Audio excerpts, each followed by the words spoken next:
Students, आज इस lecture में हम बात करने वाले हैं बैंड एंड ब्लॉक ब्रेक के बारे में। इससे पहले हमने पढ़ा था बैंड ब्रेक के बारे में और ब्लॉक ब्रेक के बारे में डिफरेंट लेक्चर्स के अंदर। तो जिसमें हमने सिंपल बैंड ब्रेक के बारे में भी पढ़ा, ब्लॉक ब्रेक और डबल ब्लॉक ब्रेक के बारे में भी स्टडी की थी। अब यहाँ पे जब बैंड और ब्लॉक हमने दोनों ने देखा था, तो दोनों ही केसेस में हमें पता चलता है कि यहाँ पे बैंड के केस में टेंशन फोर्स अप्लाई होता है जो रॉक यहाँ पे कनेक्टेड है, और ब्लॉक के केस में यहाँ पे फ्रिक्शन जनरेट होता है। तो अब अगर हम एक कॉम्बिनेशन यूज करें जिसमें आपका बैंड और ब्लॉक दोनों ही यूज हो जाएंगे, तो अगर दोनों ऐसे यूज होते हैं तो दैट मीन्स है कि यहाँ पे हमें बैंड यूज करना होगा कंप्लीटली जो आपका ड्रम है, और जहाँ तक वो ड्रम के कॉन्टेक्ट में आपका बैंड रहता है उस तक हम एक अलग अलग डिफरेंट ब्लॉक यूज कर सकते हैं। तो यहाँ पे इस डायग्राम में आप देख रहे हैं कि नंबर ऑफ ब्लॉक्स यूज किए गए हैं 1 to n, यहाँ से लेके 1 2 3 और जितने भी नंबर ऑफ ब्लॉक्स हैं वो n की काउंटिंग के अंदर यहाँ पे गिवन है। अब ये ब्लॉक है वो एक रॉड के थ्रू यहाँ पे फल्क्रम पिन से कनेक्टेड है, तो दैट मीन्स यहाँ पे टेंशन फोर्स भी अप्लाई होगा, और टेंशन होगा तो जैसे हमें पता है कि अगर ये एंटी क्लॉकवाइज डायरेक्शन में अगर ड्रम रोटेट कर रहा है तो यहाँ पे आपकी टाइट साइड कौन सी होगी, ऊपर वाली, तो यहाँ पे आपका T1 फोर्स अप्लाई होगा, और स्लैक साइड रहेगी वो आपकी T2 साइड रहेगी। अब यहाँ पे जो आपका एंगल ऑफ कॉन्टेक्ट है वो अगर हम यहाँ पे देखते हैं कि कोई भी एक ब्लॉक अगर हम यहाँ पे कंसिडर कर रहे हैं, सपोज हमने एक के ब्लॉक कंसिडर किया है, तो इसका जो एंगल ऑफ कॉन्टेक्ट है वो एंगल ऑफ कॉन्टेक्ट यहाँ पे गिवन है 2 थीटा। तो अब इस 2 थीटा के लिए अगर हम इस ब्लॉक को कंसिडर करते हैं तो ये सब ब्लॉक को हमने यहाँ पे ड्रॉ किया, ये बैंड है, इस बैंड के अंदर ये आपका ब्लॉक दिखाई दे रहा है। तो दैट मीन्स यहाँ पे जो फोर्स अप्लाई हो रहा है वो फोर्स है आपका T1। तो T1 जो फोर्स होगा वो आपका इस डायरेक्शन के अंदर इसके ऊपर अप्लाई हो रहा है। अब जैसे ही इसके ऊपर T1 फोर्स अप्लाई हो रहा है और इसका रोटेशन एंटी क्लॉकवाइज डायरेक्शन में है,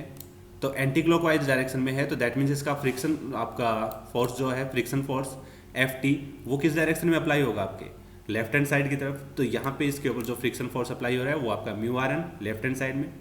अब ये जो T1 फोर्स इसके ऊपर अप्लाई हो रहा है, इसी T1 की वजह से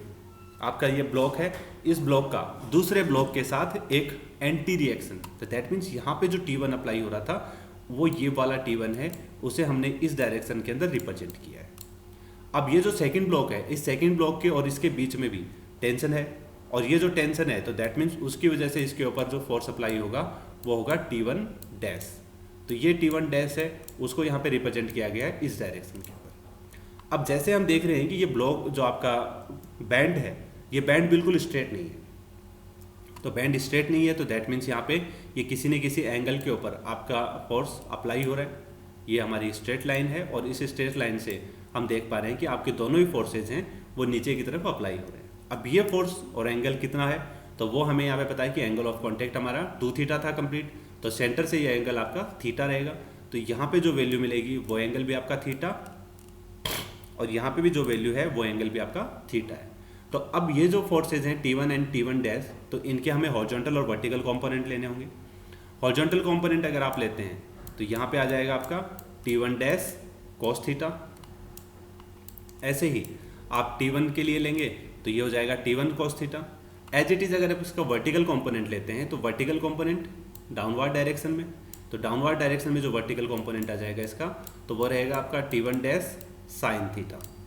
और ये आपके दोनों ही जो कंपोनेंट हैं T1 और T1 डैश, दोनों के लिए ही आप यहाँ पे वर्टिकल कंपोनेंट कैलकुलेट कर सकते हो। तो ये आपका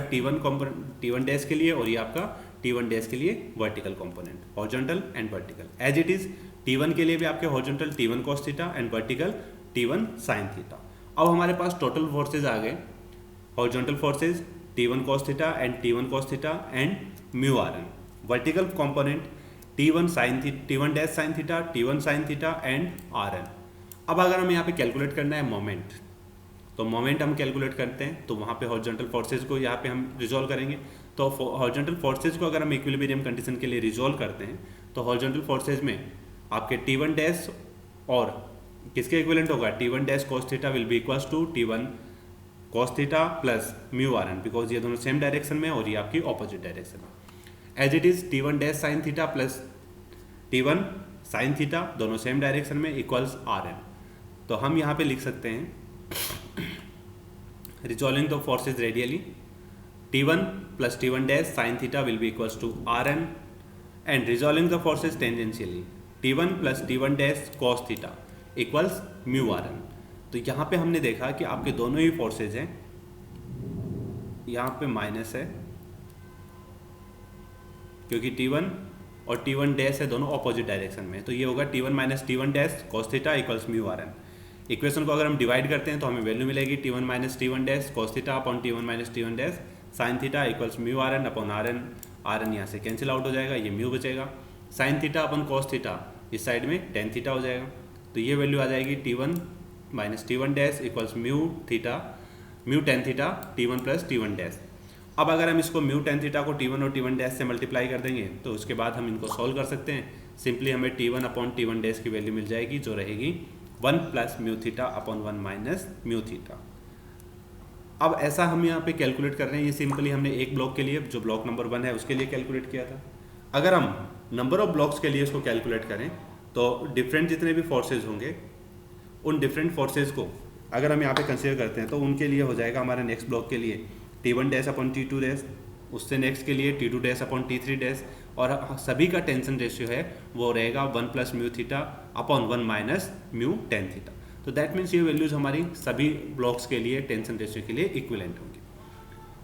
अब इससे अगर हम इनको सबको मल्टीप्लाई कर लें तो T1 upon T1 dash, T1 dash upon T2 dash, T2 dash upon T3 dash, तो इस तरह से अगर हम इनको लिखते हैं नंबर ऑफ n के लिए तो लास्ट वाला जो फोर्स आएगा वो कौन सा होगा T2, बिकॉज इसके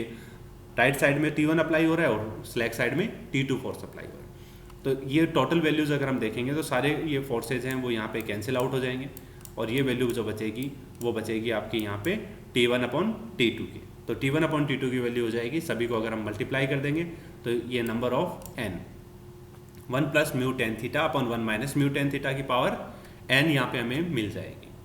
ब्रेकिंग टॉर्क हमें कैलकुलेट करना है ड्रम के लिए, तो इफेक्टिव रेडियस अगर हम यहाँ लेते हैं तो वो हो जाएगी RE, जहाँ पे हम थिकनेस को कंसिडर कर रहे हैं, तो ये हो जाएगा T1 माइनस T2 RE, और अगर हम यहाँ पे नेगलेक्ट कर रहे हैं तो T1 माइनस T2 R। तो ये हम नॉर्मली चीज़ें हैं जो कैलकुलेट कर सकते हैं और इसी तरह से हम इस प्रॉब्लम को सॉल्व करते हैं।